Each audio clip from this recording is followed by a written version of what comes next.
सच बताऊं तो बहुत ज्यादा, चूंकि बोलना इसलिए नहीं है कि तरुण जी मुझे देख भी रहे हैं, अभी दूसरे कार्यक्रम में भी हम लोगों को जाना है।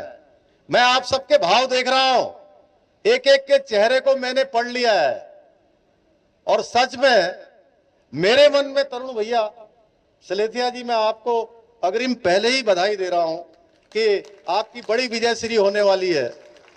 और मेरे मन में इतना भी संशय नहीं है, 0.01% का भी, आप लोगों का ये उत्साह देखकर, आप लोगों की ऊर्जा देखकर, कि भारी बहुमत से हम सांबा की इस विधानसभा सीट को जीतने वाले हैं। भाइयों बहनों, ये चुनाव प्रदेश को विकास और नई ऊंचाइयों पर ले जाने का चुनाव है। इसलिए आज मैं भाई सलेथिया जी के लिए आप सबका समर्थन मांगने के लिए आया हूं।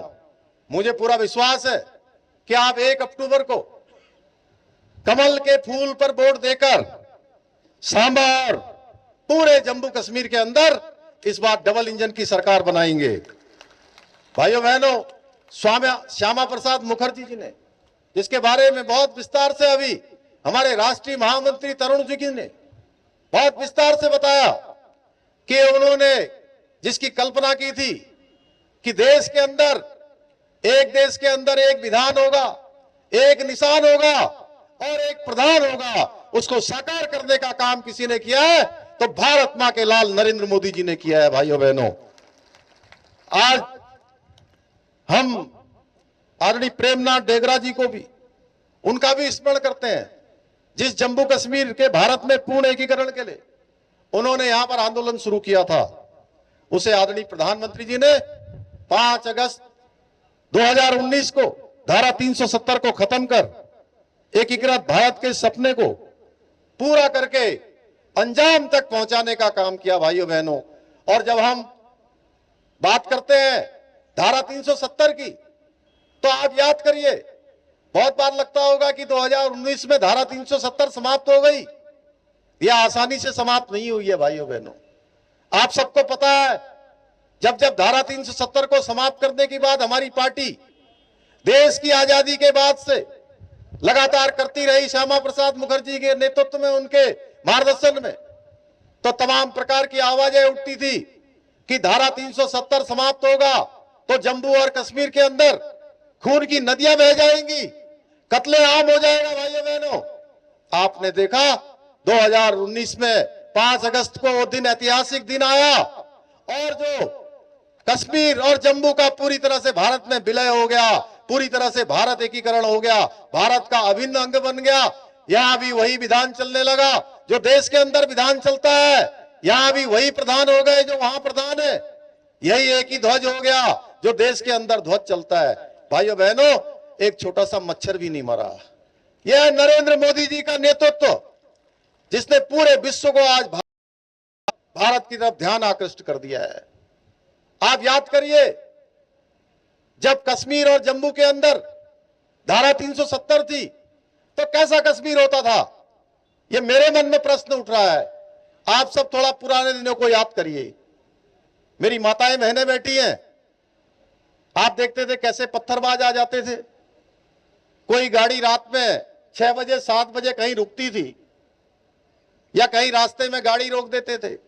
आतंकवादी, अलगाववादी, जिहादी, तमाम प्रकार के विघटनकारी लगातार देश की तरक्की को रोकने का काम करते थे। और आप अंतर देखिए, अब आज कश्मीर के अंदर, जम्मू के अंदर आज मिनिमम टेररिज्म हो गया और मैक्सिमम टूरिज्म हो गया। भाइयों बहनों, मैक्सिमम टूरिज्म हो गया, कितनी बड़ी संख्या में परिवर्तन हो गया, शांति हो गई। मैं अभी उत्तराखंड के एक सीमावर्ती क्षेत्र में गया था, बिल्कुल वहां भी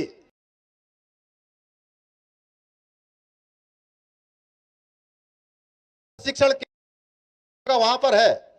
ग्वालदम एक क्षेत्र पड़ता है चमोली जिले में। भाइयों बहनों, वहां पर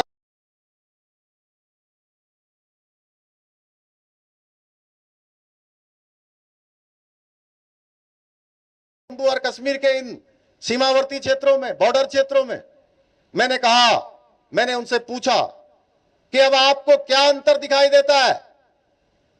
तो भाइयों बहनों, जानते हो, उन्होंने लंबी सांस ली और उन्होंने कहा, धारा 370 समाप्त होने के बाद जो सुरक्षा बल है, उन सुरक्षा बलों पर अब पथराव की घटना नहीं होती है, अब पत्थरबाजी की घटना नहीं होती है, अब किसी की हिम्मत नहीं है कि कोई इस प्रकार का कृत्य कर पाए।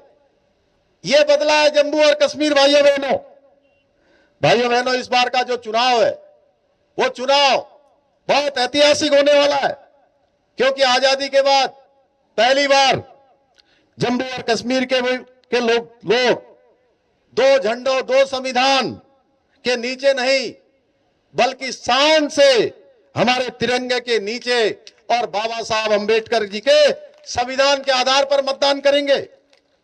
यह पहली बार है जब जम्मू और कश्मीर में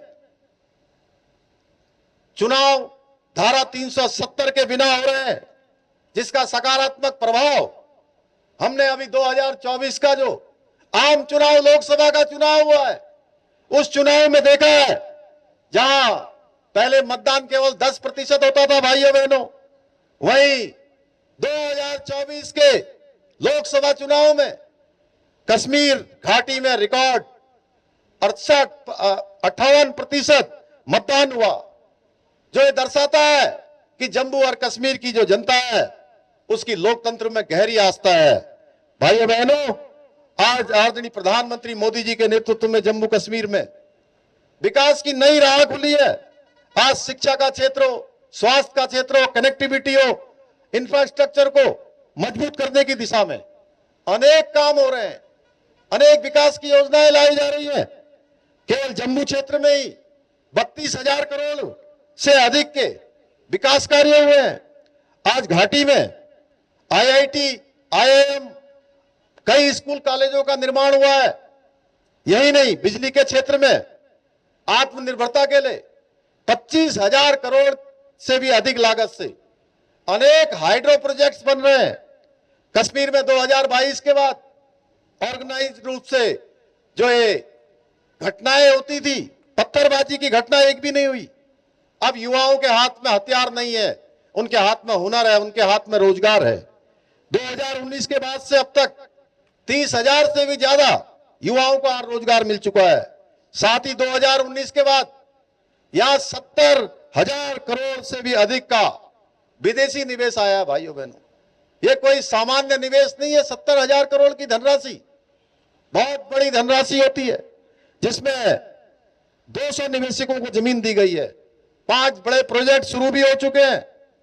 आज एक निजी कंपनी श्रीनगर में 500 करोड़ की लागत से माल और IT पार्क बना रही है। उसमें भी 15,000 से अधिक युवाओं को, नौजवानों को रोजगार मिलने वाला है।